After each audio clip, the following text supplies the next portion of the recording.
Ever get kind of like freaked out thinking about how vulnerable our power grid is? I mean, everything depends on it. Yeah, it's a little unsettling when you stop to think about it. So today, we're going deep on this case study. It analyzes security in an actual working power plant, a turbogas one, to be specific. Right. And it reveals some pretty surprising vulnerabilities, things that, most people wouldn't even think about. Yeah, no kidding. So to understand this, we need to kind of get the power plant's architecture, like its network, right? Okay. But obviously, I'm not talking about the social media kind. So what's the layout like? Think of it as a network of systems, all connected. You've got the central process network, that's like the brain controlling everything. Okay. And it's connected to the field network, where all the sensors and actuators live. The parts that actually interact with the equipment, the turbines, generators, and all that. Ah, so it's like the brains are connected to the brawn. So Yeah. what's the problem with that? Why is that a vulnerability? Well, the field network is inherently more vulnerable because it's got all these physical touch points, places where someone could, potentially tamper with things. Hmm. And because it's connected to the process network, well, a problem in one area could spread really easily. Gotcha. Okay, so that makes sense. And this study talks about three main classes of vulnerabilities: architectural, security policy, and software.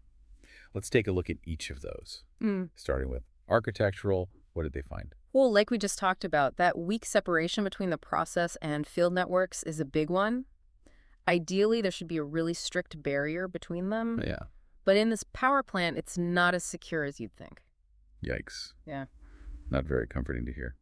What about security policies? What kind of issues did they find there? Lack of authentication is a major red flag, like Mm. the actuators. Those are the things that actually control the physical equipment. They don't always verify the commands they receive. So someone could just send a fake command and they'd blindly follow it. Potentially, yeah. No way. I'm officially nervous now. And the software side of things, I mean, that's a whole other can of worms, Oh, right? yeah. The researchers found, get this, 240 software vulnerabilities. 240. Are you serious? Seriously. Wow. Okay, so let's talk about the potential attackers here. Who are we actually worried about?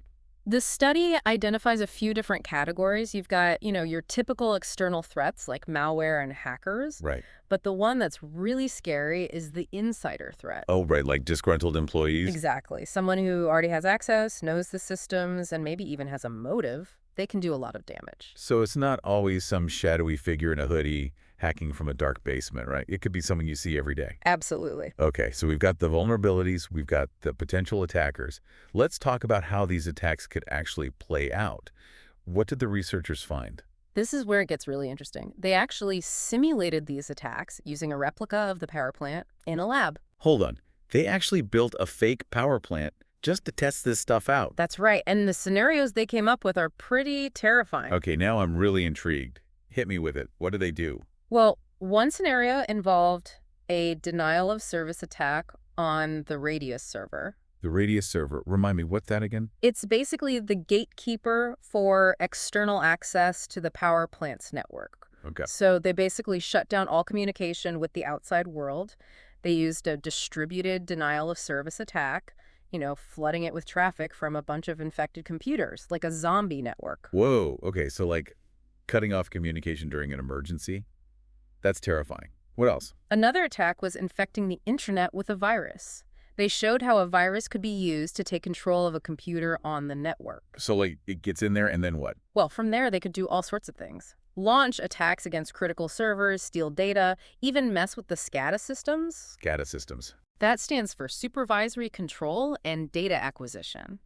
It's the software the operators use to control the plant. Oh, right. So if they get into SCADA. They could potentially control the entire power plant. Okay, this is getting scary. And they actually did this. Like, for real. Yeah, they proved it was possible. And then there's phishing attacks. Those are all about tricking people into giving up sensitive information. Phishing, so like those emails that try to get your passwords and stuff. Exactly. In this case, they were after credentials to access the plant's systems, and they even tried to manipulate the information that operators see. So it's not just about breaking in. They're trying to manipulate the people running the power plant, too. Exactly. They could create a fake version of the system interface, trick operators into entering their login information, Tricky. or they could mess with the DNS server, which is basically the phone book of the internet. Okay. They could redirect operators to fake websites that show false information about the plant's status. So it's a double whammy. They get your login info, A and D, feed you bad information. Yep. It's pretty unsettling. It really is. It makes you wonder, are these power plants as secure as we think they are? That's the big question, isn't it? And this study shows that there's definitely room for improvement. Okay, so deep breaths, everyone. We've covered a lot of ground here. But before we move on, do you have one last thought to leave our listener with? I think the main takeaway is this. Our critical infrastructure, it's more vulnerable than we realize. And it's not just about fancy technology and hackers in hoodies. It's about people, policies, and the systems we rely on every day. Yeah, and we've only just scratched the surface here. We'll be back in part 2 to dig even deeper into this, so stay tuned. Okay, I don't know about you, but I'm still processing all of that. It's a lot to take in. Yeah. It really makes you think, doesn't it? About all the things we just take for granted. Like flipping a switch and the lights coming on. Right, and it's not just theoretical. They actually did these attacks in a lab on a real power plant replica, like that denial of service attack on the Radius server. They totally cut off communication. Yeah, that was pretty wild. Imagine that happening in a real emergency situation. It's a scary thought. Absolutely. And then there was the whole virus attack on the internet. They basically took control of a computer. It shows you how dangerous an insider threat can be, you know? It doesn't take some super hacker to do serious damage. And that's what's so unsettling about social engineering. It preys on our trust, our willingness to help.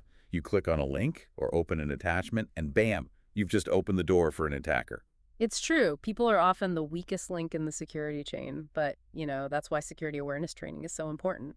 Yeah, definitely. So let's talk solutions. We've got network segmentation, strong authentication, software updates, security awareness training.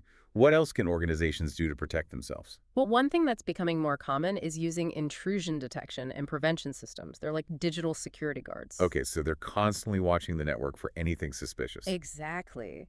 And they can block threats automatically before they do any damage. That's pretty cool. But it seems like it's always a game of catch up with these attackers, right? They always seem to be one step ahead. There's some truth to that. But we're not powerless. One thing that helps is the idea of defense in depth. Defense in depth, what's that? It basically means having multiple layers of security. Think of it like a medieval castle with walls, moats, drawbridges, guards. It's not just one big wall. Oh, I see. So even if one layer fails, there are others to stop the attacker. That's the idea. You make it as difficult as possible for them to get in. And hopefully they'll just give up and go somewhere else, right? Hopefully. It's always going to be a challenge. Cybersecurity is an ongoing thing, not a one-time fix. Right. It's like a constant arms race. So we've talked about preventing attacks, detecting them, but what about recovering from an attack? What happens if someone does manage to get through? That's where incident response planning comes in. Every organization should have a plan for what to do if they're attacked. Oh, so like a fire drill, but for a cyber attack. Exactly. You need to know how to contain the damage, how to restore your systems, who to communicate with. Right, because time is of the essence, right? The longer a system is down, the more it costs. Absolutely. Downtime can be a huge problem for businesses, essential services.